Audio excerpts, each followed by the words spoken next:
This split-screen counter tracks the reported carrying value of identical asset portfolios over 5 years. Both start at $480 million. The US GAAP model steadily amortizes down to $288 million. The IFRS model depreciates and then sharply spikes to $415 million, creating a $127 million reporting gap. These numbers represent the same physical asset. They share the same operational reality, the same output capacity, and the same maintenance schedule. The divergence originates entirely from the reporting jurisdiction.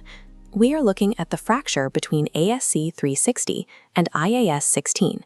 These are the two primary global accounting rulebooks, US GAAP and IFRS, dictating the measurement of tangible fixed assets.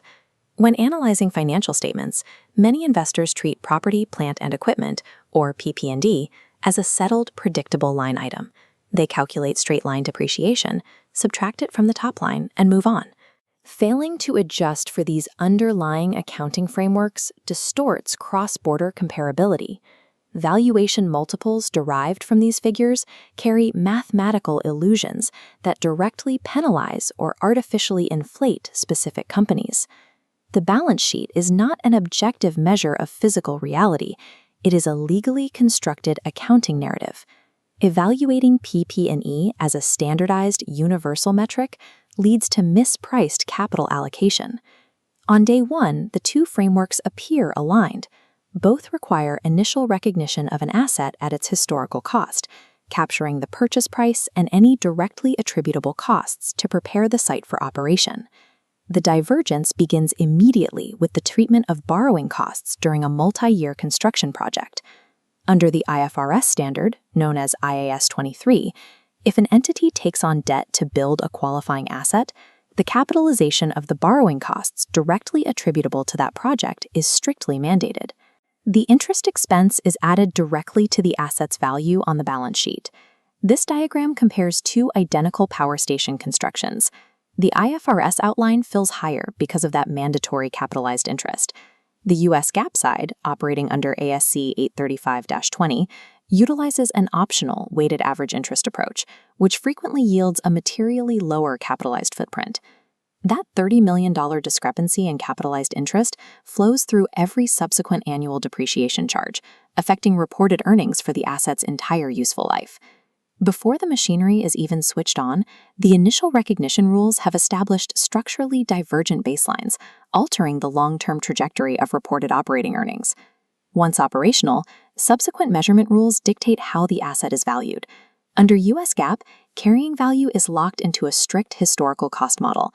It can only move in one direction, downward through depreciation or impairment. IFRS offers an alternative choice, the revaluation model.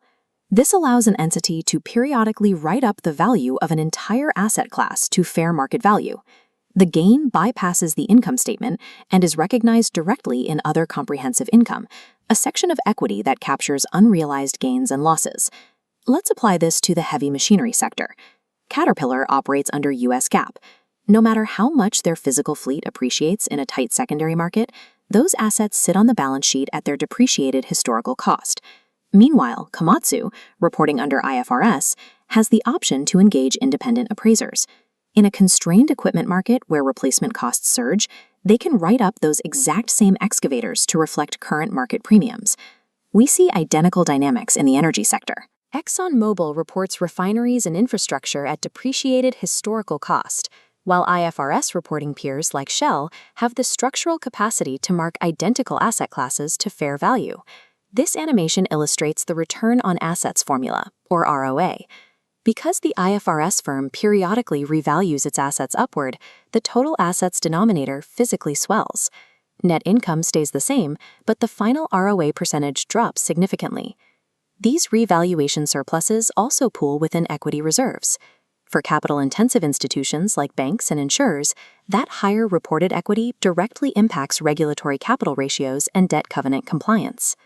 The revaluation model punishes IFRS return metrics during rising asset markets.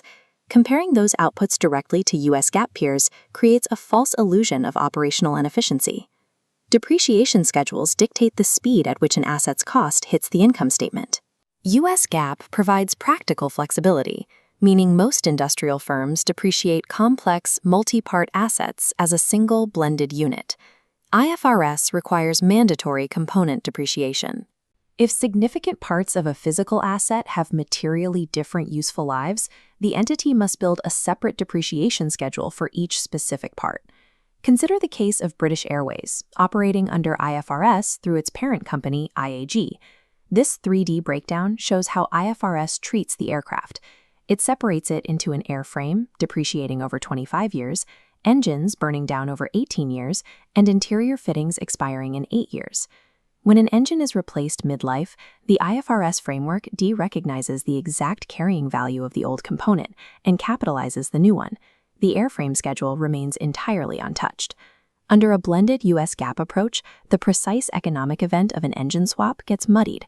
Without strict component tracking, it becomes difficult to distinguish whether the expense is a routine repair hitting the current year or a capitalized asset expansion. Component depreciation strips away this accounting noise. It provides financial modelers with a specific signal for separating actual maintenance capital expenditure from growth investments. When market conditions deteriorate, assets must be tested for impairment. Under US GAAP, ASC 360 mandates a two-step process. The first step is the recoverability test. An entity sums the expected future cash flows of the asset, but critically, it does not apply a discount rate. Because these undiscounted cash flows stretch over decades, they often surpass the current carrying amount, shielding the asset from a write-down. During Boeing's recent production shutdowns, their physical assembly assets were subjected to this exact test. Because of the undiscounted cash flow screen, assets in struggling divisions remained fully valued on the balance sheet. However, IFRS bypasses this preliminary screen entirely. It utilizes a single-step test based on discounted cash flows, meaning it recognizes impairment losses much earlier in a downturn. This leads to the most significant analytical distortion, the reversal asymmetry. If macroeconomic conditions improve, IFRS allows previous impairment write-downs to be reversed back onto the balance sheet. US GAAP forbids reversal entirely. We see the effects of this asymmetry most clearly in cyclical sectors. During the 2015 commodity collapse, BHP Group impaired mining assets under IFRS, only to reverse large portions of those losses once ore prices recovered. This graph models those volatile pricing cycles. Because IFRS permits reversals, a write-down acts as a temporary reporting response that breathes with the market cycle. Conversely, an impairment recorded under US GAAP is a permanent reduction of reported carrying value, regardless of whether the underlying economics improve. These structural discrepancies require systematic adjustment. You cannot run an accurate peer comparison without normalizing the base data.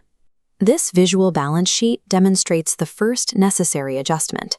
When analyzing an IFRS firm using the revaluation model, you must locate the revaluation surplus within the equity notes, extract it, and restate the balance sheet to a historical cost basis. This creates immediate parity for return on invested capital calculations. Second, scrutinize the depreciation policies. If you are comparing an IFRS component depreciation schedule to a single-unit US GAAP schedule, you must adjust the assumed maintenance capital expenditure inside your free cash flow models.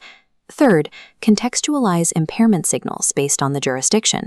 An IFRS write-down in a cyclical industry carries significantly less permanence than an equivalent charge reported by a US GAAP peer. Finally, check the borrowing cost capitalizations. Differences between mandatory and optional interest capitalization require adjustments to EBITDA margins and total invested capital figures. Taking reported PP&E figures at face value without executing these normalization steps leads to faulty comparative valuation models. Unpacking thousands of pages of financial footnotes across global equities to make these structural adjustments is complex and prone to manual error. This is why we rely on Insight One by theinvestmentanalyst.com. Their platform integrates an AI coach trained on over 1,250 hours of financial modeling content designed to map, extract, and apply these cross-border valuation adjustments. As global capital markets intertwine, the reporting gap between US GAAP and IFRS is not converging. It actively compounds across millions of assets globally. When the same factory carries two different price tags, depending on the reporting framework, The analyst who understands the accounting scaffolding is the only one who can identify the true economic value.